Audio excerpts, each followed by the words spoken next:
Hello friend, स्वागत है अपने चैनल मासूम राह में। आज फिर से बहुत तेज़ी से वायरल होने वाली कहानी आ गया है और ये कहानी बहुत तेज़ी से वायरल भी हो रहा है। तो आपके पास भी किसी जरिए गया है तो इस कहानी की एक बार ज़रूर सुनिएगा और हमारे चैनल को सब्सक्राइब जरूर कीजिएगा, वीडियो को लाइक ज़रूर कीजिएगा। तो चलिए हम बिना टाइम वेस्ट किए हुए अपने कहानी को स्टार्ट करते हैं। किसी गाँव में एक सेठ रहता था। उसका एक ही बेटा था जो व्यापार के काम से परदेश गया हुआ था। सेठ की बहू एक दिन कुएं पर पानी भरने गई। घड़ा जब भर गया तो उसे उठाकर कुएं के मुंडरे पर रख दिया और अपना हाथ मुंह धोने लगी। तभी कहीं से 4 राहगीर वहां आ पहुँचे। एक राहगीर बोला, बहन मैं बहुत प्यासा हूँ, क्या मुझे पानी पिला दोगी? सेठ की बहू को पानी पिलाने में थोड़ी झिझक महसूस हुई क्योंकि वह उस समय कम कपड़े पहनी हुई थी। उसके पास लोटा या गिलास भी नहीं था जिससे वह पानी पिला देती। इसी कारण वह उन राहगीरों को पानी पिलाना उसे ठीक नहीं लगा। बहू ने उससे पूछा, आप कौन है? राहगीर ने कहा, मैं एक यात्रा हूँ। बहू बोली, यात्रा तो संसार में केवल 2 ही होते हैं। आप उन दोनों में से कौन है? अगर आपने मेरे इस सवाल का सही जवाब दे दिया तो मैं आपको पानी पिला दूंगी, नहीं तो मैं पानी नहीं पिलाऊंगी। बेचारा राहगीर उसकी बात पर कोई जवाब नहीं दे पाया। तभी दूसरे राहगीर ने पानी पिलाने की विनती की। बहू ने दूसरे राहगीर से पूछा कि अच्छा तो आप बताइए कि आप कौन हैं? दूसरा राहगीर तुरंत बोला, मैं एक गरीब आदमी हूँ। सेठ की बहू बोली, भैया गरीब तो केवल 2 ही होते हैं, आप उनमें से कौन हैं? प्रश्न सुनकर उसको कोई जवाब नहीं सूझा तो वह भी चुपचाप हट गया। तीसरा राहगीर बोला, बहन मुझे बहुत प्यास लगी है, ईश्वर के लिए तुम मुझे पानी पिला दो। बहू ने पूछा, अब आप कौन हैं? तीसरा राहगीर बोला, बहन मैं एक अनपढ़ गंवारा हूँ। यह सुनकर बहू बोली, अरे भैया अनपढ़ गंवारा तो इस संसार में बस 2 ही होते हैं, आप उनमें से कौन हैं? बेचारा तीसरा राहगीर भी कुछ बोल नहीं पाया। अंत में चौथा राहगीर आगे आया और बोला, बहन मेहरबानी करके मुझे पानी पिला दो। प्यासे को पानी पिलाना तो बड़े पुण्य का काम होता है। सेठ की बहू बड़ी ही चतुर और होशियार थी। उसने चौथे राहगीर से पूछा, आप कौन हैं? वह राहगीर अपनी चीख छिपाते हुए बोला, मैं तो बहन बड़ा ही मूर्ख हूँ। बहू ने कहा, मूर्ख तो संसार में केवल 2 ही होते हैं, आप उनमें से कौन हैं? वह बेचारा भी उसके प्रश्न का उत्तर नहीं दे सका। चारों पानी पिए बगैर ही वहाँ से जाने लगे तो बहू बोली, यहाँ से थोड़ी ही दूर पर मेरा घर है, आप लोग कृपया वहीं चलिए, मैं आप लोग को पानी पिला दूंगी। चारों राहगीर उसके घर की तरफ चल पड़े। बहू ने इसी बीच पानी का घड़ा उठाया और छोटे रास्ते से अपने घर पहुँच गई। उसने घड़ा रख दिया और अपने कपड़े ठीक तरह से पहन ली। इतने में वे चारों राहगीर उसके घर पहुंच गए। बहू ने उन सभी को गुड़ दिया और पानी पिलाया। पानी पीने के बाद वे राहगीर अपनी अपनी राह पर चल पड़े। सेठ उस समय घर में एक तरफ बैठा यह सब देख रहा था। उसके बड़ा दुख हुआ। वह सोचने लगा, इसका पति तो व्यापार करने के लिए परदेश गया है और यह उसकी गैर हाजिरी में प्राय मर्दों को घर बुलाती है, उनके साथ हंसती बोलती है, इससे तो मेरा भी लिहाज नहीं है। यह सब देख अगर मैं चुप रह गया तो आगे से इसकी हिम्मत और बढ़ जाएगी। मेरे सामने इसे किसी से बोलते बतियाते शर्म नहीं आती तो मेरे पीछे न जाने क्या क्या करती होगी।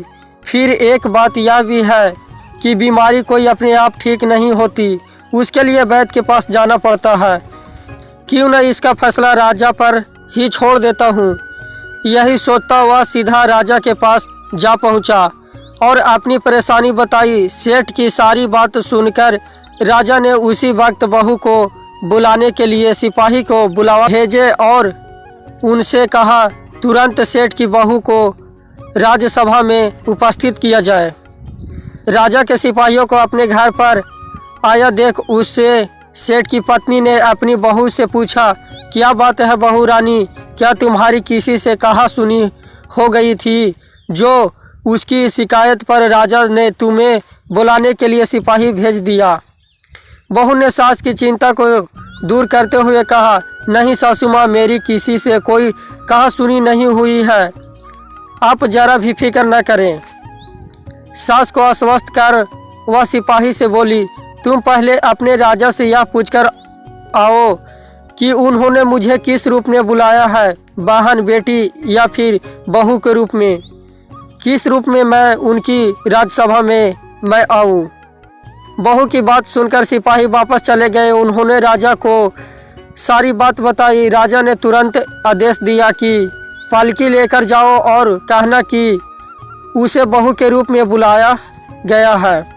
सिपाही ने राजा की आज्ञा के अनुसार जाकर सेठ की बहू से कहा, राजा ने आपको बहू के रूप में आने के लिए पालकी भेजी है। बहू उसी समय पालकी में बैठकर राजा सभा में जा पहुंची। राजा ने बहू से पूछा, तुम दूसरे पुरुष को घर क्यों बुलाई जबकि तुम्हारा पति घर पर नहीं है। बहू बोली, महाराजा, मैंने तो केवल कर्तव्य का पालन किया।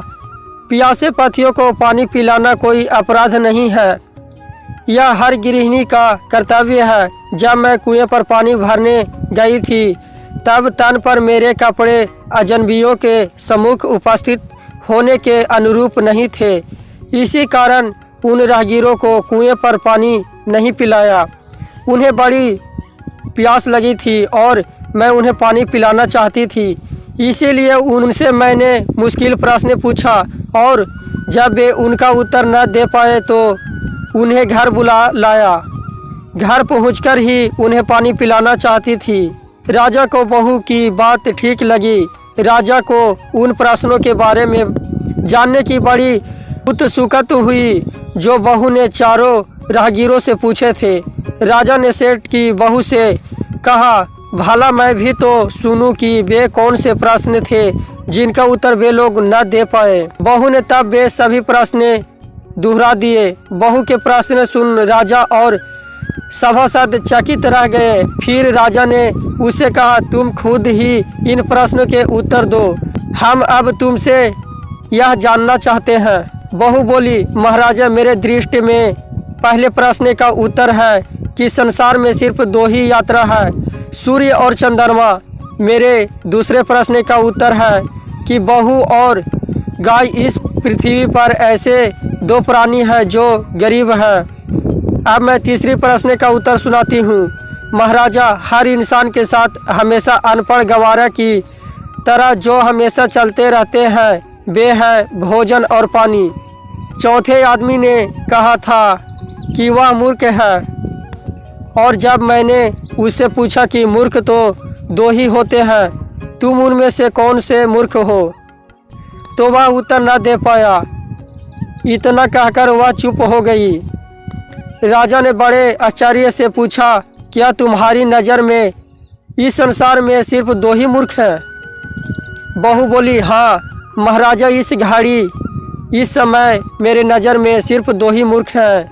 राजा ने कहा, तुरंत बताओ कि वे दो मूर्ख कौन हैं। इस पर बहू बोली, महाराजा, मेरे जान बख्श दी जाए तो मैं इसका उत्तर दूं। राजा को बड़ी उत्सुकता थी यह जानने की कि वे दो मूर्ख कौन हैं, सो उसने तुरंत बहू से कह दिया, तुम निष्कोच होकर कहो, हम वचन देते हैं तुम्हें कोई सजा नहीं दी जाएगी। बहू बोली, महाराजा, मेरे सामने इस वक्त बस दो ही मूर्ख हैं। फिर अपने ससुर की ओर हाथ जोड़कर कहने लगी, पहले मूर्ख तो मेरे ससुर जी हैं जो पूरी बात जाने बिना ही अपनी बहू की शिकायत राज दरबार में की। अगर इन्हें शक हुआ ही था तो यह पहले मुझसे पूछ तो लेते, मैं खुद ही इन्हें सारी बात बता देती। इस तरह घर परिवार की इज्जत तो नहीं जाती ना। ससुर को अपनी गलती का एहसास हुआ। उसने बहू से माफ़ी मांगी। बहू चुप रही। राजा ने तब पूछा, और दूसरा मूर्ख कौन है? बहू ने कहा, दूसरा मूर्ख खुद इस राज्य का राजा है, जिसने अपनी बहू की मान मर्यादा का जरा भी ख्याल नहीं किया और सोचे समझे बिना ही बहू को भारी राजसभा में बुलवा लिया। बहू की बात सुनकर राजा पहले तो क्रोध से आग बबूला हो गए, परंतु तभी सारी बातें उसकी समझ में आ गई। समझ में आने पर राजा ने बहू को उसकी समझदारी और चतुराई की सराहना करते हुए उसे ढेर सारे पुरस्कार देकर सम्मानित सहित विदा किए। चलिए दोस्तों, तो आज की कहानी समाप्त होता है इसी के साथ। और हमारे चैनल को अगर आप सब्सक्राइब नहीं किए हैं तो प्लीज़ सब्सक्राइब कर लीजिएगा ऐसे ही कहानी सुनने के लिए। और वीडियो पर लाइक भी कीजिएगा, इसे बहुत ज़्यादा शेयर कीजिए। धन्यवाद।